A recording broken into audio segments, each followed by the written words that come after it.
Hello बंधुरा welcome to my YouTube channel Sumana Das tutorial. তোমরা যারা চ্যানেলটিকে এখনো সাবস্ক্রাইব করনি অবশ্যই চ্যানেলটিকে সাবস্ক্রাইব করে পাশে থেকো।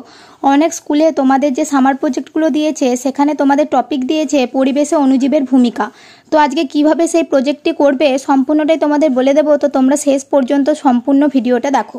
প্রথমে তোমরা ভূমিকা পাঠে লিখবে অণুজীব হলো এককোষী জীব যাদের সাধারণত খালি চোখে দেখা যায় না এবং একক কোষীর আকারে অথবা কোষের কলোনি বা উপনিবেশ হিসাবে বিদ্যমান থাকে। এগুলিকে জীবাণু বা অণুবীক্ষণিক জীব হিসাবেও পরিচিত, কারণ এগুলি কেবলমাত্র একটি মাইক্রোস্কোপের নিচেই দেখা সম্ভব। এটি অনুমান করা হয় যে অণুজীবগুলো পৃথিবীর জৈব বস্তুর প্রায় 60% তৈরি করে। তারপরে পরিবেশে লিখবে পরিবেশে অণুজীবের দুটি গুরুত্বপূর্ণ ভূমিকা রয়েছে। একটি হলো মাটির উর্বরতা বৃদ্ধি করা, আরেকটি হলো পরিষ্কার করা। অ্যাজোটোব্যাক্টর, রাইজোবিয়াম, ক্লোস্ট্রিডিয়াম হলো নাইট্রোজেন ফিক্সিং ব্যাকটেরিয়ার কয়েকটির উদাহরণ, যা বায়ুমণ্ডলীয় নাইট্রোজেনকে অজৈব যৌগগুলিতে রূপান্তর করতে প্রাথমিক ভূমিকা পালন করে, যা উদ্ভিদ দ্বারা ব্যবহৃত হয়। এই প্রক্রিয়া ব্যতীত বায়ুমণ্ডলে উপস্থিত নাইট্রোজেনের সিংহভাগই অব্যবহারযোগ্য হয়ে পড়ে।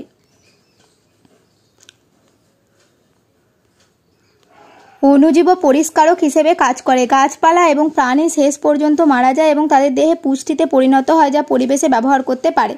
তারপরে পয়েন্ট করে করে লিখবে চাষাবাদে অণুজীবের গুরুত্ব। মৃত্তিকার অণুজীবের ফলে অনাবাদী জমি চাষযোগ্য বা আবাদী জমিতে পরিণত হয়। অণুজীব অনবরত ও ক্ষার সমৃদ্ধ জমির ক্ষারত্ব নষ্ট করে জমিকে উর্বর ও চাষের উপযোগী করে তোলে। বিভিন্ন বিয়োজন বিশ্লেষণের মাধ্যমে অজৈব দ্রব্যকে জৈব দ্রব্যে পরিণত করে মৃত্তিকায় জৈব পদার্থ প্রদান করে, ফলে মৃত্তিকার ভৌত রাসায়নিক জৈবিক অবস্থা উন্নত হয়। তাছাড়াও মৃত্তিকার সংযুক্তির উন্নয়ন ঘটায় এবং ভূমিক্ষয় হ্রাস করে। আবার বিভিন্ন অণুজীব ফসলের বিভিন্ন রোগ নিরাময়ে সহায়তা করে। আবার মৃত্তিকায় বিভিন্ন জৈব দ্রব্য বিভাজন ও খনিজায়নের মাধ্যমে উদ্ভিদকে সহজলভ্য পুষ্টি উপাদান সরবরাহ করে। এটা জৈব হবে। লেখার জন্য কিছু কিছু জায়গায় টাইপিং মিস্টেক থাকতে পারে, তোমরা সেই বানানগুলো ঠিক করে নিও। আমি মুখে বলে দিচ্ছি, তখন তোমরা শুনে নিও ভালো করে। এছাড়াও জমিতে অণুজীব সার হিসেবে প্রয়োগ করা হচ্ছে, যার ফলে জমিতে ক্ষতিকারক রাসায়নিক কীটনাশকের প্রভাব কমেছে। অণুজীবের ব্যবহারে রোগ প্রতিরোধ, বীজ ও গাছ তৈরিতে ভূমিকা রাখে। তারপরে পয়েন্ট করবে মানব জীবনে অণুজীবের গুরুত্ব। খাদ্য শিল্প। মনুষ্য খাদ্য ও কৃষির মতো বিভিন্ন শিল্পে অণুজীব ব্যবহার করা যায়। ব্যাকটেরিয়া এবং ইস্টের সাহায্যে পানীয়, দই, জলপাই, কোল্ড কাট, চকোলেট, রুটি এবং পনিরের মতো গাঁজানো খাবার উৎপাদন করা যায়। আবার উদ্ভিদ জন্মাতে মৃত্তিকা থেকে প্রয়োজনীয় নির্গত করতে অণুজীব ব্যবহার করা যেতে পারে। চিকিৎসা এবং বিজ্ঞান। বিভিন্ন রোগ নির্ণয়ে, রোগের বাহক নির্ণয়ে, রোগের বাহক শনাক্তকরণে ও প্রতিরোধ পদ্ধতিতে অণুজীবের গুরুত্ব অকল্পনীয়।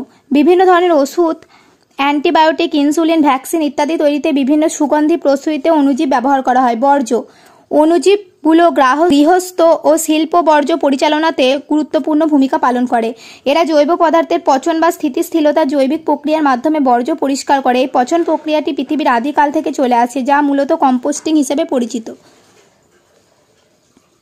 অণুজীবগুলো তাদের তাপমাত্রা বাড়িয়ে ও কার্বন ডাই অক্সাইড তৈরি করে পদার্থকে ভেঙে ফেলে এবং হিউমাস নামক একটি পদার্থ উৎপন্ন করে, যা ফসলি জমিতে প্রয়োগের ফলে মৃত্তিকার উর্বরতা বৃদ্ধি পায়। তারপর বায়ু গ্যাস, ধূলিকণা এবং জলীয় বাষ্প দ্বারা হলেও এতে ভাইরাস, উদ্ভিদকোষ, ছত্রাক, শ্যাওলা এবং প্রোটোজোয়া সৃষ্টির আকারে ক্ষুদ্র অণুজীব রয়েছে। বায়ু এই অণুজীবগুলোকে বিকশিত করতে না পারলেও কণা পদার্থের পাশাপাশি এগুলোও পরিবহন করতে পারে। আর বায়ুতে অণুজীব বা মাইক্রোবগুলোর মানুষের ত্বক থেকে নিঃসৃত মৃত কোষগুলো ভাঙতে সাহায্য করে। জৈব প্রযুক্তি বিজ্ঞানের একটি শাখা, যা জিনগত প্রকৌশলের মাধ্যমে জীবের ক্রিয়াকলাপের সাথে সম্পর্কিত এবং সরাসরি অণুজীবের উপর নির্ভরশীল। তারপরে পয়েন্টটাও লিখে নেবে। তারপর কৃষি বলে পয়েন্ট করে লিখবে মৃত্তিকাস্থিত বিভিন্ন অণুজীব উদ্ভিদকে বাঁচার জন্য, উদ্ভিদের বৃদ্ধি এবং কীটপতঙ্গ, আগাছা বৃদ্ধি ও অন্যান্য রোগ থেকে মুক্ত করতে প্রয়োজনীয় শক্তির উৎস হিসেবে আরও পুষ্টিকর উদ্ভিদের জন্য গ্রহণ উপযোগী করে তোলে। তারপর যা আছে দেখে দেখে লিখে দেবে। তারপর পরিবেশ বলে পয়েন্ট করে লিখে দেবে অণুজীব জীবজগতের যে কোনো জায়গায় উপস্থিত থাকে এবং পরিবেশকে প্রভাবিত করে, যা তারতম্যভেদ পরিবেশের জন্য সুবিধাজনক, ক্ষতিকারক বা নিরপেক্ষ হতে পারে। অণুজীবগুলো বিভিন্ন মৃত জীব ও জড় পদার্থকে বিয়োজিত করে মৃত্তিকায় মিশে যেতে সাহায্য করে। আবার দূষিত জল, জৈবিক ফিল্টারেশন এবং বিষাক্ত পদার্থের রূপান্তর প্রক্রিয়াগুলো কেবলমাত্র অণুজীবের ক্রিয়া দ্বারাই সম্ভব, যার ফলে পরিবেশ সতেজ, সুন্দর ও নির্মল থাকে। অণুজীবের বেশ কিছু গুরুত্বপূর্ণ প্রয়োগ ক্ষেত্রগুলি হলো, এই প্রয়োগ ক্ষেত্রগুলি 1-2 করে পয়েন্ট করে করে লিখে দেবে।